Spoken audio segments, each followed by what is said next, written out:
Gone are the days where people believed that if you were going to be in a relationship with someone, it had to be from a person from your clan, a person from your race, a person from your country or your state and all of that. We live in a world where people travel a lot. People are excited to learn about other people, and people are not afraid to be in love and be in a relationship with people that are far, far, far apart from where they themselves come from. So today we're going to be dealing about intercultural relationships.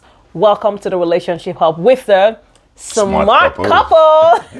Let's get into it. How can you have a successful relationship with someone from a totally different culture than yourself?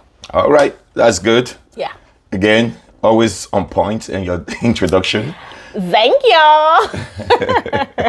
Yeah, so I think one of the ways things we're going to be looking at, since human beings are made up of their culture. Yes. My culture defines the way I relate, the way I act. Mm-hmm. So if I'm falling in love with someone else from a different culture, from a different race, from a different continent, I should be able to know some certain things. One of the points we're going to be looking at is conflict resolution.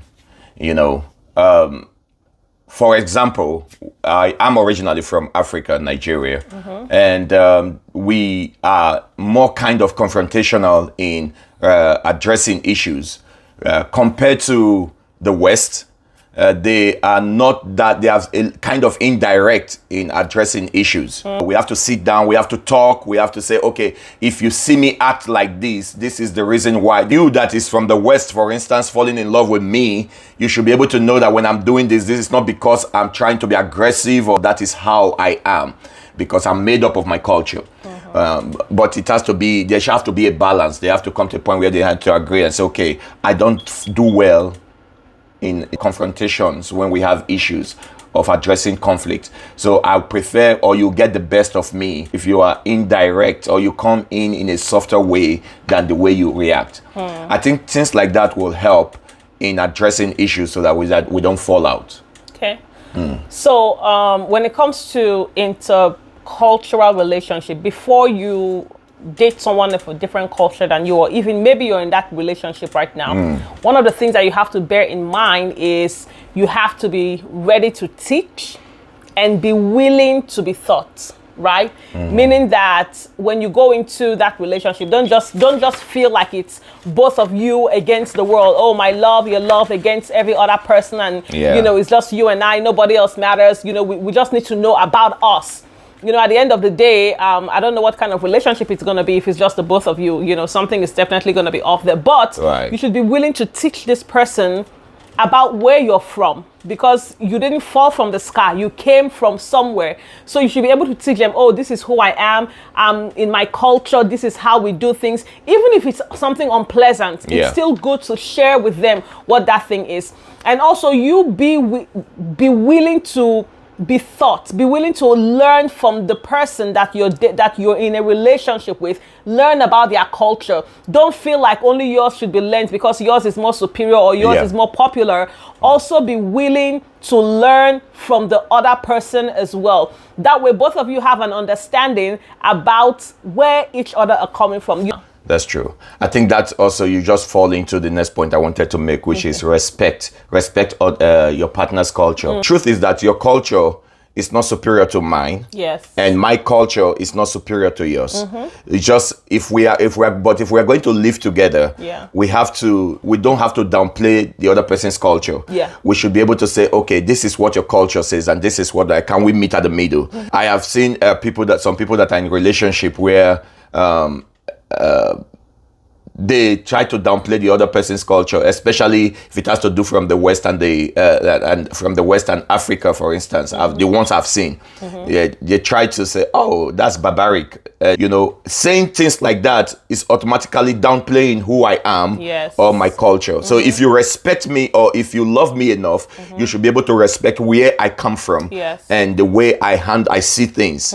You might disagree, that's fine, but we can disagree respectfully.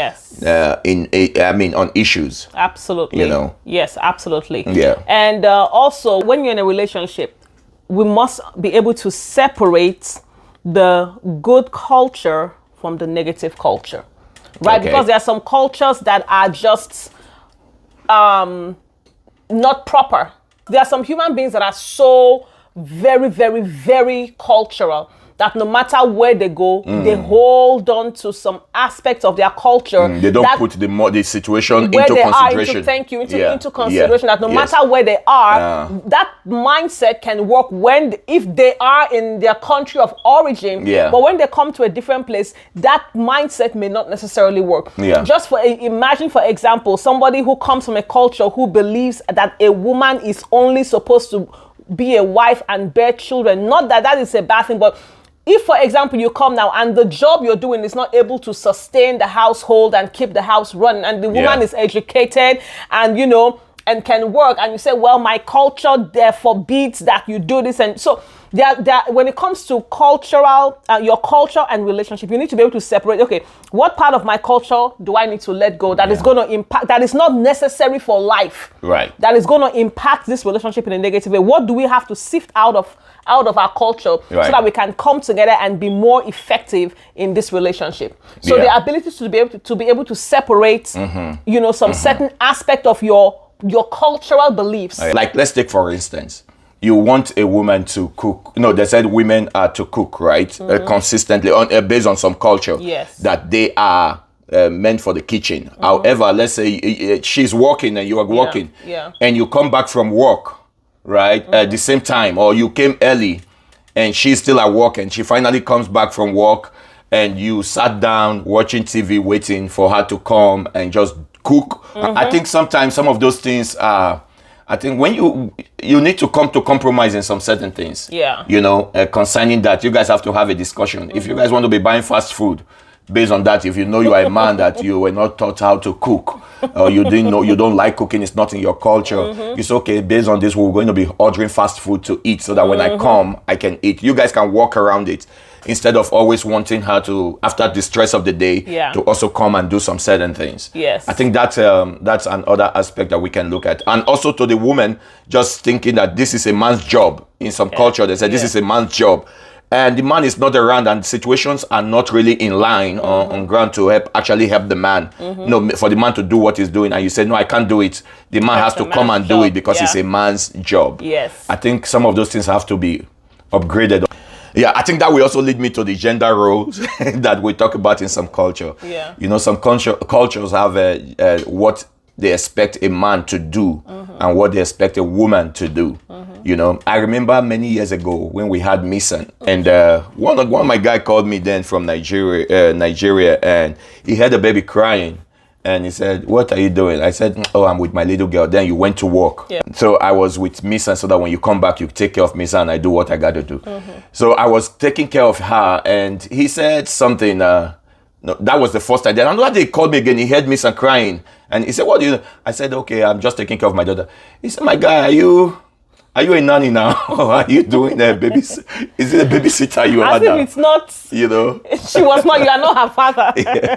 Yeah. So, but no, you don't blame him. I think he's talking from a position where, in some places, the culture doesn't see men doing that or taking care of. Say, I'm changing my baby's diaper. I'm doing that. So in some situations like that, culture have to be improved upon. Okay. Yeah. All right. So another thing I want you to consider is you need to understand the sensitivity of the different holidays that mean a lot to them, right? For example, if you're a Caucasian married to a black person, an African American, right? You need to be sensitive about some certain holidays like Martin Luther King Day, like Juneteenth. You must, since you've decided that, okay, we're going to do this relationship thing together, you also need to be sensitive. Don't just discard the things that are important to them. The holidays they take seriously. Yeah, the things that they take seriously. Don't just discard it just because it doesn't concern you, and put up some defenses like I wasn't there, none of my business, it's not my fault. Yeah. You be sensitive, be supportive. If Juneteenth is so important to them and you're of the opposite race, support them. You decided to date them. You knew that they were from a different race than you. So, and vice versa, whatever the case is, talk about these things, how it impacts them. Is it something that you guys are always going to fight about when it gets to that point? Or is it something you guys, you're not going to be able to deal with? But these things are sensitive. So talk about these things. How are we going to celebrate these holidays? When we have kids, how are these things going to be dealt with? Right. So just be sensitive to different holiday seasons and determine what is important and infuse yourself in it and make them feel like you're a part of that you are a part of their life and whatever it is that is going on in their life. That's true. So another part that we're going to look at is language, the way people talk. Culture. I've been to places where when they are talking, I'm trying to pay attention because of the set of race kind of thing. People speak differently based on culture, their race. Because for me, I came from a place where we talk loud. Yes, you think we're fighting. Sometimes you actually think we are fighting when we are talking.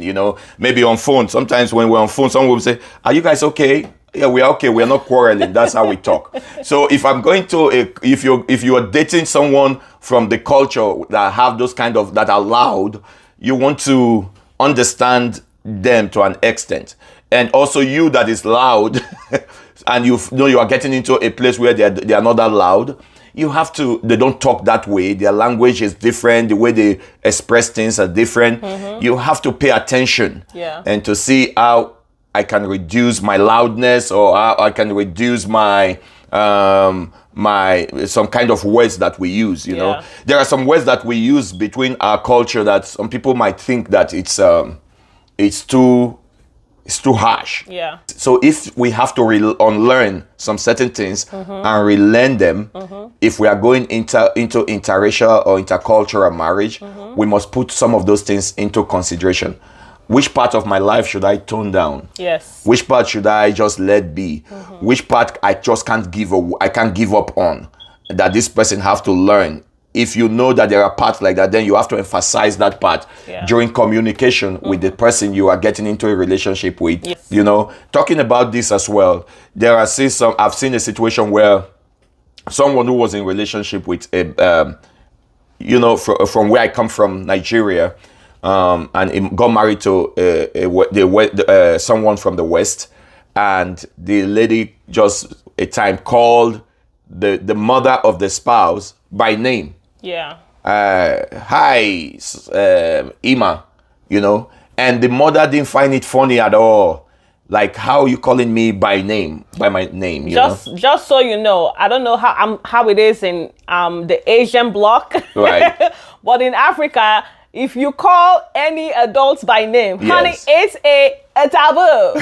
The reverse is, in the West, they prefer you to call them by their first name. Okay. But in Africa, Nigeria specifically, they're older than you, they're auntie, they're ma, they're mommy, but they are never their name. Yes. So that situation, for instance, I felt that they did not really, the person involved did not really teach the spouse his culture or what is important to them before the mom came. Yes. Because if he had done that, the lady would have known that, okay, this matters to Africans or to Nigeria. And, I think that was something that I actually forgot when I was talking about the teachability. Okay. You teach proper teaching. It's very important. And also be ready to be taught. So I think I'm going to kind of talk about that in this next point, which is when it comes to intercultural relationship, food, believe it or not, is a big factor. It's important that you understand what kind of food this person eats, what kind of food this person likes. Peradventure, you're in a relationship now, but in case you get married, you have to care enough about this person to know what kind of food did you eat growing up. I don't know how to make this food, but can I learn how to make it? Right. And I know of a lot of Americans who've married Nigerians, and the wives, which that I know of, right? I'm speaking of who I know of that were African American. They had to learn how to prepare Nigerian meals. Nigerian meals are very popular now, anyways.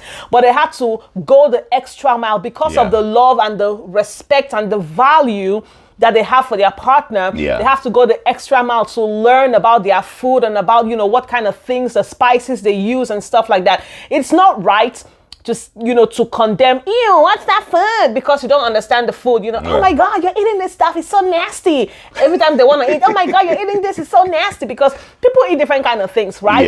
Yes. Chinese people eat all kind of things that Africans cannot even dare eat. And Africans eat all kind of things that other countries cannot dare eat. So, and even the West, they eat some kind of things food that we don't dare Africans eat. cannot dare eat. So instead of being disgusted by the things you don't understand, just, even if you're probably never going to eat it, that's okay. But you can even learn how to make it. So be respectful, and this is for anybody. Vice, however it is, be respectful of each other's food. And even you as a Nigerian who married, you say, oh, I don't like their food, they don't have good food. If you marry someone from the marrying an American, for instance, and you say, oh, I didn't grow up with this kind of food, I don't like their food.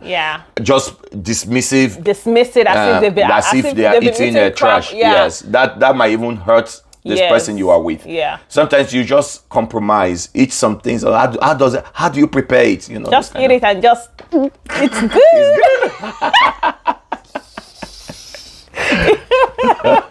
Before you know it, the love that you have for the person will make it taste very delicious. but that's true though. When you love someone, there are some things that just become so good that you don't really like on a good day. But love just covers it. When the Bible says love covereth multitude of sin, that includes many things because of love you can do. Absolutely. So another point we're going to be talking about is parenting. It differs from culture to culture. I'm going to talk from where I come from. In Africa right now, for instance, the way we raise up kids is a kind of different in terms of discipline. On our kids. We have a certain way we discipline our kids. We really don't do, I'll take your phone from you, or I'm going to close the door, or just go to your room. Don't come out. That's not the kind of discipline we grew up with.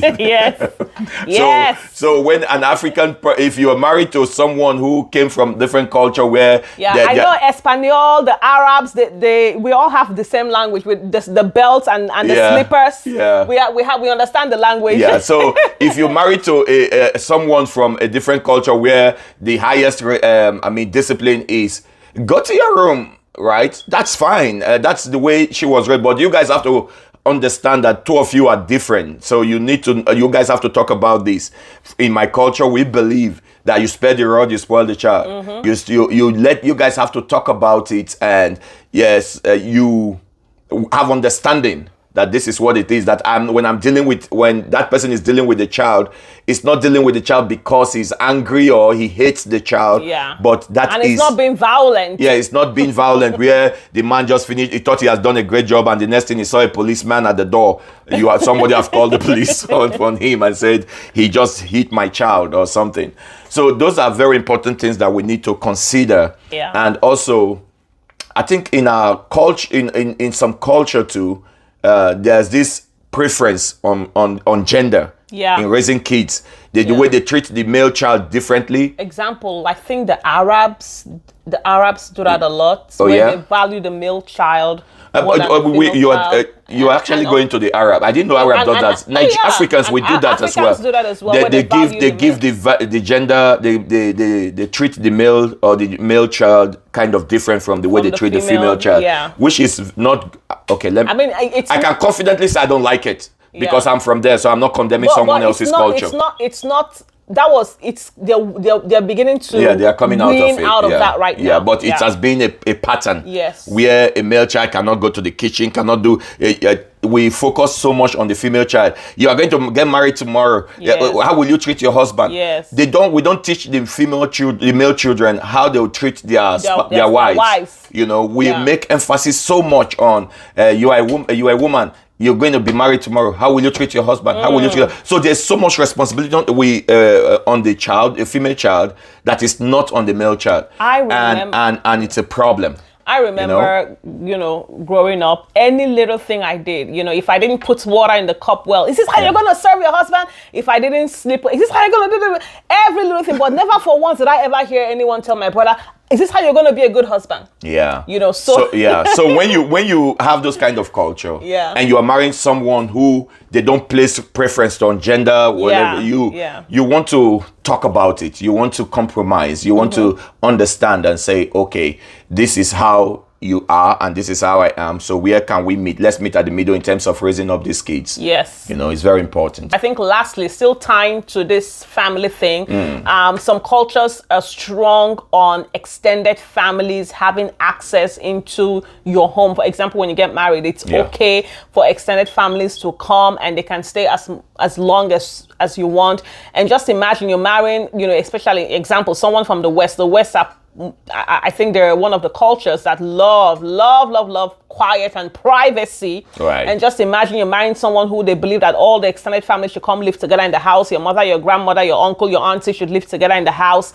Imagine the chaos that is going to bring, but when you're dating this person, that's a big part of that's a conversation that you guys should have. So yes, these are the things that you need to know, as you date someone from a different culture. Kind of know what are the things that they cannot compromise on in their culture. Are you okay with that? And vice versa. So if you're not okay with it, instead of putting yourself through heartache and at the end of the day, a breakup or a divorce, just don't deal with it. Yes, because don't forget that people are their culture. Yeah. Whatever the decisions I take, the things I do, 70 or 80%, it is influenced by my culture. So if you are getting into marriage, we are pointing out all these aspects so that you can have a talking point. All right, guys, that's it. At the end of the day, it's all about communication. That's the key. Come on. Very important. There is love in every language, but you have to learn to communicate. And I think we're gonna be okay. If you're an Asian dating an African, if you're an African dating a Jamaican, whatever it is, as long as you communicate, you're gonna be okay. Don't forget to like, share, comment, and subscribe to our channel. If you want us to be your relationship coaches, feel free to contact us on the website on the screen right now. Thank you so much, and we will see you next week. Bye-bye. Bye-bye. I know you're wild.